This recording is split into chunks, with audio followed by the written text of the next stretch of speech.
पहलगाम येथे झालेल्या दहशतवादी हल्ल्यानंतर ऑपरेशन सिंदूर अंतर्गत भारताने पाकिस्तानमधील तब्बल 9 दहशतवादी तळ उद्ध्वस्त केले होते. ऑपरेशन सिंदूर यशस्वी झाल्यानंतर पाकिस्तानमध्ये दुःखाचं वातावरण आहे. या संदर्भात वेगळं काही बोलायची गरज नाही आहे, पण याच पाकिस्तानमधील एका भागामध्ये मात्र ऑपरेशन सिंदूरवरून आनंद व्यक्त करताना दिसून आला होता आणि तसा व्हिडिओसुद्धा व्हायरल झालेला होता. या हल्ल्यानंतर बलुचिस्तानमधील पठाणांनी जल्लोषात खूप डान्स केला होता, आपला आनंद व्यक्त केलेला होता. बलुचिस्तानमध्ये बलूच बंडखोरांचा विद्रोह सुरू आहे. याशिवाय पाकिस्तान लष्कराने सुद्धा बलूच दहशतवाद्यांना संपवण्यासाठी ऑपरेशन राबवले होते. गेल्या काही काळापासून बलूची लोक आणि पाकिस्तानी लष्करांमध्ये भीषण युद्धसुद्धा सुरू आहे. काही दिवसापूर्वीच बलूच लिबरेशन आर्मीने एक एक्सप्रेशनसुद्धा हायजॅक केलेली होती आणि या संदर्भात आपण एक व्हिडिओसुद्धा टाकलेला होता की एक एक्सप्रेस हायजॅक झालेली आहे. यावर मी एक व्हिडिओसुद्धा टाकलेला आहे. आता याच्या पुढे एक पाऊल टाकत बलोच नेता मीर यार बलोच यांनी स्वतंत्र बलुचिस्तानची घोषणा गेलेली. कित्येक दशक चाललेला हिंसाचार, जबरदस्तीने नागरिकांना होत असलेलं अपहरण आणि मानवाधिकारांच्या भीषण उल्लंघनाच्या पार्श्वभूमीवरती बलोच जनतेने हे निर्णायक पाऊल उचललेलं आहे असं त्यांनी म्हटलेलं आहे. आता संपूर्ण विषय काय आहे ते समजून घेऊया. स्वतंत्र देश म्हणून घोषणा केल्यानंतर पुढची प्रोसेस काय असते ते बघूया. कोणी मान्यता देणं अपेक्षित असतं ते पण जाणून घेऊया. यासोबतची भारताची भूमिका काय आहे, पाकिस्तानची भूमिका काय आहे हेही आपण समजून घेऊया. तर नमस्कार मित्रांनो, मी रीमा माझ्या या यूट्यूब चॅनलवर तुमचं खूप खूप मनापासून स्वागत करते.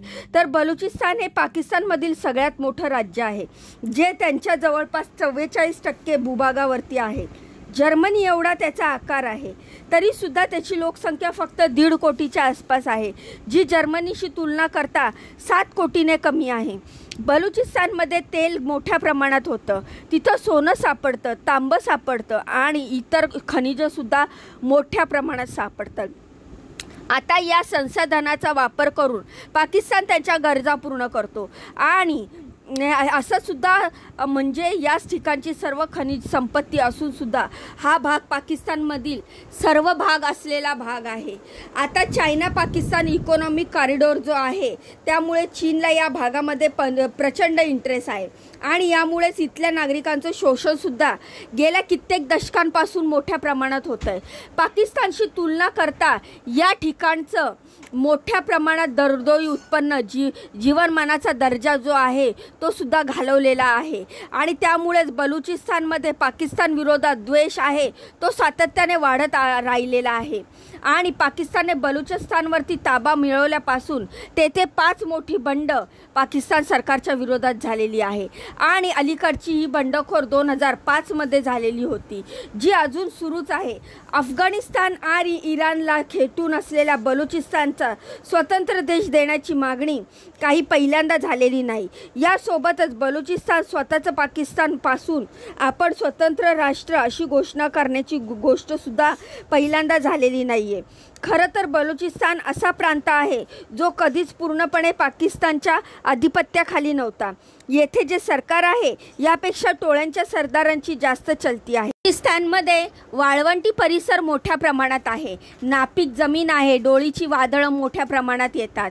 म्हणजेच गल्फमध्ये जसं वातावरण आहे तसं काहीसं बलुचिस्तानमध्ये आहे आणि हे एकूणच संपूर्ण जग ज्या दिशेने चाललेलं आहे, जी आधुनिक जीवनशैली आहे, सुविधा ज्या प्रमाणात मिळतात त्यांची तुलना करता बलुचिस्तान हा खूप मागे आहे. अशा गरीब परिस्थितीमध्ये सुद्धा पाकिस्तानचं नशीब बदलण्यासाठी आवश्यक अशी समृद्ध खनिज संपत्ती बलुचिस्तानमध्ये मोठ्या प्रमाणात आहे आणि यामुळेच पाकिस्तानचे माजी राष्ट्राध्यक्ष परवेज मुशर्रफ यांनी बलुचिस्तान पूर्णपणे आपल्या ताब्यात घेण्याचा प्रयत्न केलेला होता, जो अजूनपर्यंत सुरूच आहे. आणि पाकिस्तानने आपल्यावरती पूर्णपणे ताबा मिळू नये म्हणून बलोच नेते हे सुरुवातीपासून संघर्ष करत आहेत. आता इथे जो वाळवंटी प्रदेश आहे इथे युरेनियम, पेट्रोल जे आहे ते नैसर्गिक वायू, टोन, तांबं आणि इतर धातूसुद्धा मोठ्या प्रमाणात आहेत आणि पाकिस्तानला सुद्धा या ठिकाणचा खनिज संपत्ती संपत्तीमध्ये मोठ्या प्रमाणात इंटरेस्ट आहे. इथल्या सुई नावाच्या ठिकाणाहून पाकिस्तानची नैसर्गिक वायूची अर्ध्यापेक्षा जास्त गरज भागवली जाते. आता एवढं सारं असून सुद्धा बलोच लोकांनी शिक्षण मिळालेलं नाही आहे, रोजगार मिळालेला नाही आहे. यासोबतच चांगलं जीवन जगण्यासाठी ज्या काही आवश्यक सोयीसुविधा असतात त्यासुद्धा त्यांना पाकिस्तान सरकारकडून मिळालेलं नाही आहे. त्यामुळे बलोची नागरिकांमध्ये अशी भावना आहे की आपल्या इथली साधनसंपत्ती जी आहे ती पाकिस्तान सरकार ओरबाडून घेतं आहे आणि त्याच्या बदल्यात मात्र पाकिस्तानमधील पंजाब प्रांत जो आहे तो सिंधचा जो प्रांत आहे तो ठिकाणची सुबत्ता निर्माण करतं आहे आणि आपल्याला मात्र काहीच मिळत नाही आहे. म्हणजेच अन्याय झाल्याची भावना या बलोची नागरिकांमध्ये आहे. म्हणूनच पाकिस्तान सरकारच्या विरोधात या ठिकाणी मोठ्या प्रमाणात असंतोष आहे. बलोच फुटीरतावादी आणि पाक सरकार यांच्यामधील वादाची सुरुवात ही पाकिस्तानच्या निर्मितीनंतर लगेच झालेली दिसून येते. आता बलोच सरकार आदोलचं होतं. बलोचिस्तान यांच्या पाकिस्तानमध्ये काही समावेश करून द्यायचा नव्हता. तरीसुद्धा 1948मध्ये पाक लष्करानं मीर अहमद यार खान यांना बळजबरीनं आपला कलात हे सोडण्यास भाग पाडलं. त्यांच्याकडून कलातच्या स्वतंत्र विरोधात करार लिहून घेतला होता. मात्र बलोचिस्तानचे 23% क्षेत्र पाकिस्तानच्या हातामध्ये जाऊ नये असं मीर अहमद यांचे भाऊ प्रिन्स अब्दुल करीम खान यांना वाटत होते. पाकिस्तानच्या लोकांनी त्यांचा राष्ट्रीय निर्णय दिलेला आहे. जगाने आता शांत राहू नये, गप्प बसू नये, आमच्यात सामील व्हा. त्यांनी लिहिलंय की बलुचिस्तान लोक रस्त्यावरती आलेले आहेत आणि बलुचिस्तान हा पाकिस्तानचा भाग नाही, हा त्याचा राष्ट्रीय निर्णय आहे आणि जग आता मूकपणे सगळं पाहू शकत नाही, मूकप्रेक्षक बनून राहू शकत नाही. त्यांनी बलुचिस्तानच्या स्वातंत्र्यासाठी भारत आणि जागतिक समुदायाकडून मान्यता आणि पाठिंबा सुद्धा मागितलाय. अफगाणिस्तान आणि इराण हे जे देश आहेत तिथे पण इथे मोठ्या प्रमाणात बलोच नागरिक राहतात. बलोच जे आहेत ते त्या ठिकाणी दिसून येतात आणि भरपूर वेळा ते बॉर्डर क्रॉस करून येणं जाणं सुद्धा सुरू असतं. म्हणजे हा विषय जो आहे तो अफगाणिस्तान आणि इराण यांच्यासाठी सुद्धा येणाऱ्या काळामध्ये थोडाफार प्रमाणात त्रासदायक ठरू शकतो. आता प्रश्न असा आहे की बलुचिस्तान पाकिस्तानपासून स्वतंत्र राष्ट्राची घोषणा करू शकतं का? तर तेरी जर का बघितलं तर उत्तर होय असं आपल्याला द्यावं लागेल. कोणत्या एका गटाला किंवा भागाला पूर्णपणे त्यांचं स्वातंत्र्य घोषित करण्याचा अधिकार आहे. 2008मध्ये कोसो, 2011मध्ये साऊथ सुदान यांनी स्वातंत्र्य घोषित केलं होतं. त्यासोबतच फुटीरतावादी नेते जे आहेत त्यांनी सुद्धा अगोदर बलुचिस्तानचं स्वातंत्र्य घोषित केलं होतं. आपण घोषित करणं ही वेगळी गोष्ट आहे, त्याला मान्यता मिळणं ही वेगळी गोष्ट आहे. म्हणूनच स्वतंत्र राष्ट्र बलुचिस्तानला स्वतंत्र राष्ट्र म्हणून जागतिक मान्यता मिळणं अवघड आहे. कारण आजच्या दिवशी मिलिटरी आणि प्रशासन या दोन्ही पातळीवरती बलुचिस्तान हे पूर्णपणे पाकिस्तानच्या नियंत्रणाखाली आहे. समांतर सरकार अजूनपर्यंत तरी तिथं निर्माण झालेलं नाही आहे, त्याला मान्यता नाही आहे. बलोच नेत्यांनी केलेली स्वातंत्र्याची घोषणा पाकिस्तानच्या दृष्टीने एका पद्धतीचा द्रोह आहे, उठाव आहे आणि हा उठाव सैन्याचा वापर करून मोडून काढण्याचा पूर्ण हक्क पाकिस्तानला आहे. प्रॅक्टिकली म्हटलं तर एखाद्या भागाला स्वतंत्र राष्ट्र म्हणून जर का मान्यता हवी असेल तर त्यासाठी त्यांनी प्रोसेस काही फॉलो करावे लागतात. आंतरराष्ट्रीय कायद्यानुसार एखाद्या भागाला स्वतंत्र राष्ट्र म्हणून पहिल्यांदा स्वतःला डिक्लेअर करावं लागतं. त्यानंतरच त्या भागावरती नियंत्रण मिळून तिथे प्रत्यक्ष किंवा अप्रत्यक्षरित्या सरकार चालवावं लागतं. यासाठी जनतेची साथ हवी असते, स्वतःचा असा भूभाग हवा, टेरिटरी हवी, सरकार हवं, तसंच इतर देशांपासून राजनैतिक संबंध प्रस्थापित करण्याची त्यांची क्षमता असणं सुद्धा गरजेचं आहे. सगळ्यात महत्त्वाचा मुद्दा म्हणजे आंतरराष्ट्रीय समुदायाची तसेच युनायटेड नेशनची मान्यता मिळण्यासाठी प्रयत्न करणं अपेक्षित आहे. आता या कायद्यानुसार बलुचिस्तानने ऑलरेडी तात्पुरतं सरकार स्थापन केलेलं आहे. त्यानंतर त्यांनी आता स्वतंत्र घोषित केलेलं आहे.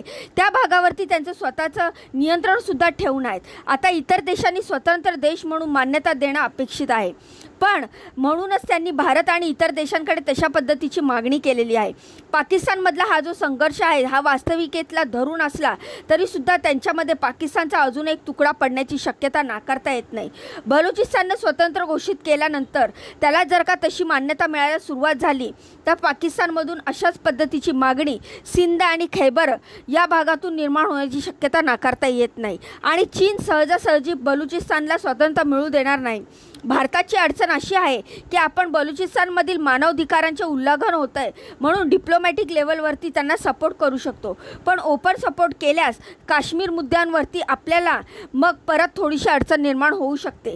कारण की काश्मीर संदर्भात पाकिस्तानकडून सुद्धा तशाच पद्धतीचा काहीतरी स्टँड घेतला जाऊ शकतो. आंतरराष्ट्रीय समुदाय आणि पाश्चिमात्य देशसुद्धा बलुचिस्तानला स्वतंत्र देश म्हणून मान्यता देण्याची शक्यता कमी आहे. अनलेस अंटील पाकिस्तानमध्ये पक्षांतरमध्ये तसं ह्युमन राईट्स व्हायोलेशन होतं, तशी परिस्थिती निर्माण होत नाही. आंतरराष्ट्रीय समुदायाने इथे मान्यता देण्याची शक्यता नाही. तर या सर्व गोष्टीमुळे बलोच नागरिकांची आणि नेत्यांची स्वातंत्र्य मिळण्याची तशी घोषणा करण्याची अपेक्षा असली तरीसुद्धा प्रॅक्टिकली ते थोडंसं अवघड दिसतंय. आता ही माहिती जर का तुम्हाला आवडली असेल तर कमेंट बॉक्समध्ये नक्की सांगा. या माहितीविषयी तुमच्या काय प्रतिक्रिया आहेत त्या देखील कमेंट करून सांगा. जाण्याआधी व्हिडिओला लाईक करा, चॅनलला सबस्क्राईब करा. तुमच्या बहिणीला पुढे जाण्याचा एक चान्स नक्कीच द्या. भेटूया पुढच्या व्हिडिओमध्ये अशीच महत्त्वपूर्ण दमदार अपडेट घेऊन. तोपर्यंत स्वतःची काळजी घ्या. बाय आणि नमस्कार.